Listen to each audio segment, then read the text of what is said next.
All right, what's up, Tycoon? Super excited for today's video. We're gonna break down Jumia, okay, ticker symbol JMIA, and this one is not a viewer request, but I do those every single week. So if you got any viewer requests, feel free to let me know in the comments below the ticker symbol or stock that you want to see in the next video. Okay, we're gonna go ahead and break down right into it. Okay, we're at the 1 year, 1 day chart, looking at the daily chart. These are the main price levels that I have on the daily chart. Okay. I have 679, 5.2, 351, and 215 as a possible bottom because that is our COVID bottom. Okay. So, when we dropped to COVID-19, we had that crash. Jumia bottomed out at 215. That's a potential bottom. We could always head lower. Okay.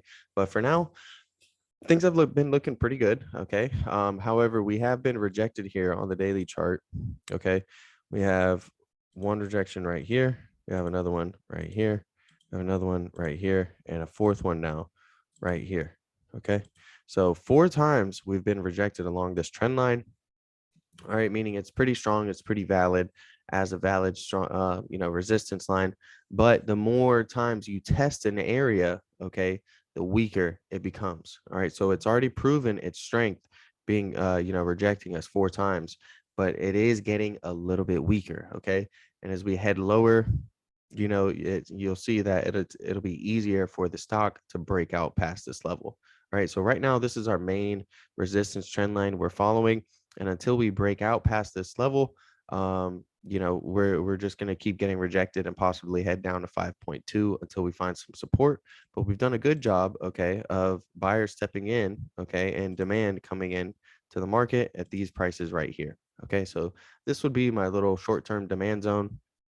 If you're looking to swing trade any call options on Jumia, or swing trade, a day, just some regular stock instead of just options, what I would look is I would look and wait for it to come down below 614, and try to get an entry as close as possible to 5.7. Okay.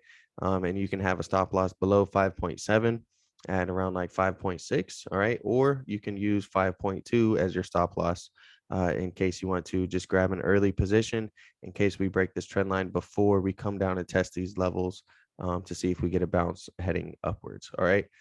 So that way, you have some clear defined things like, okay, well, this is where I want to enter, somewhere in between here, as close as possible down to 570. And then I can have a stop loss right below 570 at like 560, 550, cut my losses in case things go south. And if they don't, I have some really nice upside potential. Okay. Because if we do get a breakout of this trend line, okay, that would be almost a 20% move on just the stock price. Okay, and if you trade options, then that could be even more, just depending on your entries and your exits. All right. So again, 679 major resistance level, 5.2 major support for right now. Most likely we're going to be consolidating and trading in between this area and battling this major daily resistance line. Okay. The RSI looks pretty decent here. Okay. It is creeping up a little bit. All right. If we look right here, okay, I'll show you guys from here. All right. And that's this day right here. All right. So this day and this day, you can see we're making the same low. Okay. The same price. We're closing right along the same price.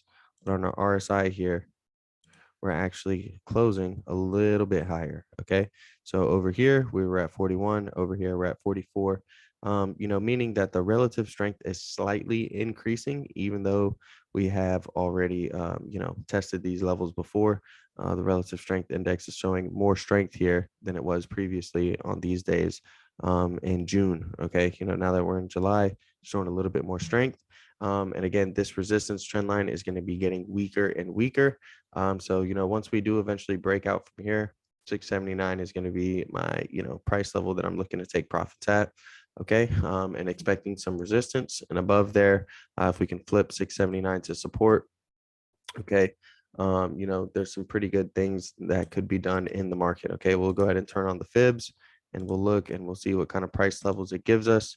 And, um, we'll go ahead and zoom in just a little bit more. What I did was I took our swing high to our swing lows, using the Fibonacci's, and that's going to give us some price levels and price targets using the Fibonacci, retracements. Okay. So that way it's a math equation. I'm not coming up with these support and resistance myself. You guys saw my support and resistance levels I drew with the naked eye.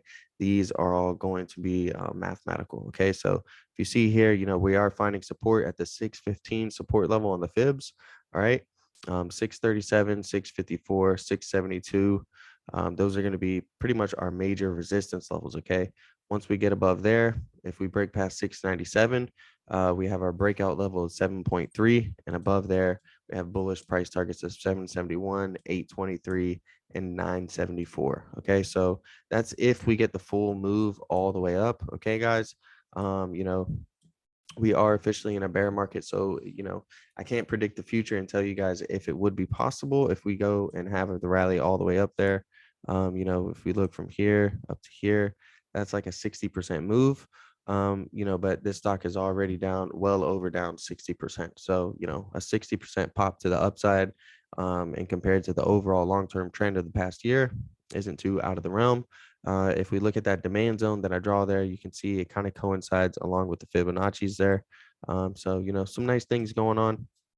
And this is pretty much the levels I would look at if you guys wanted to trade intraday. Okay. We'll go down to the 1 hour chart and I'll show you guys my 1 hour drawings. Okay. We use the fibs again. And, this is our area, right? These yellow lines, this is the area where a stock likes to retrace to. Okay, so here would be our lows technically, and then our highs.